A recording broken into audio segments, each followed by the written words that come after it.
Selamat berjumpa dalam Bina Iman, bahwa hari ini saya akan membicarakan dengan topik pemberian di luar akal manusia.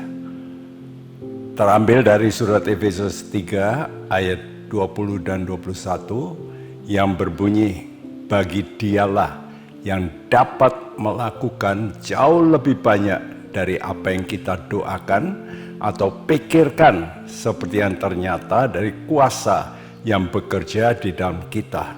Bagi dialah kemuliaan dalam jemaat dan di dalam Kristus Yesus turun-temurun sampai selama-lamanya. Amin. Segala pemberian Allah yang hebat, yang di luar akal, itu tujuannya untuk memberi kemuliaan bagi Tuhan. Jadi kalau kita mendapat sesuatu yang mempermuliakan Tuhan, dan itulah yang Tuhan maksudkan dalam ayat ini. Jadi ayat ini bukan meminta sesuatu yang di luar akal lalu kita peroleh hanya untuk kepentingan kita, tetapi untuk kemuliaan Tuhan. Apa untuk kemuliaan Tuhan? Dan itu diutarakan oleh Paulus di dalam ayat 14 sampai ayat 19. Ada 3 perkara yang harus kita memperoleh dari Tuhan, dan itu pun yang didoakan oleh Paulus. Seperti yang dia katakan dalam ayat yang ke-16, aku berdoa supaya ia menurut kekayaan kemuliaannya menguatkan dan meneguhkan kamu oleh rohnya di dalam batinmu. Jadi yang pertama yang bisa memuliakan Allah itu kalau kita memperoleh kekuatan dari Allah, kekuatan ilahi yang membuat kita kokoh, kuat dalam batin kita. Betapa hebatnya kalau orang bisa kuat, itu akan memuliakan Tuhan. Badai apapun dia bisa mengatasi, oleh karena dia mempunyai kekuatan yang diberikan oleh Tuhan dengan rohnya yang kudus. Luar biasa, dan inilah yang harus menjadi kerinduan kita. Kalau kita rindu, maka Tuhan bisa memberikan. Ini di luar akal manusia. Orang bisa berkata, aduh kok hebat ya Ayub itu. Walaupun badai menimpa, kenapa dia bisa bertahan? Ya itulah yang di luar akal manusia. Bagaimana mungkin kalau kita menghadapi seperti Ayub bisa kuat? Kalau tidak Tuhan yang memberikan kekuatan.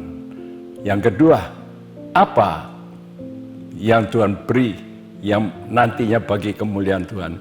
Yang kedua itulah kasih, seperti yang dikatakan dalam ayat 17, sehingga oleh imanmu Kristus diam dalam batin hatimu dan kamu berakar serta berdasar dalam kasih.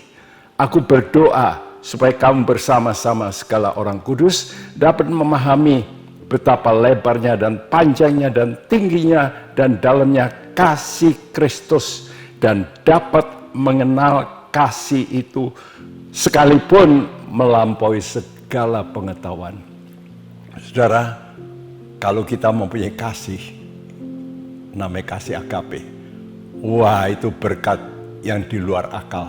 Mana mungkin manusia bisa mempunyai kasih seperti itu? Tidak mungkin.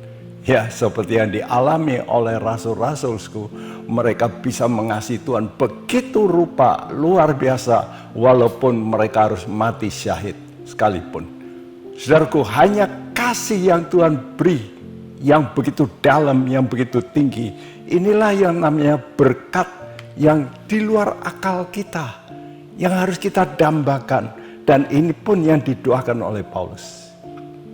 Yang ketiga, luar biasa, yaitu dalam ayat 19b, aku berdoa supaya kamu dipenuhi dalam segala kepenuhan Allah. Saudaraku, Allah ingin supaya apa yang diterima oleh Yesus dari Bapa, di mana kepenuhannya, keilahiannya itu juga mau dilimpahkan kepada kita. Jadi kita menjadi manusia-manusia ilahi. Bahkan Tuhan berkata, manusia Allah. Wah, luar biasa. Kita menjadi Allah, Allah kecil. Saudaraku, yang mempunyai hidup yang kekal, yang mempunyai kasih yang kekal, dan kita mempunyai segala perkara yang kekal yang tidak akan lenyap.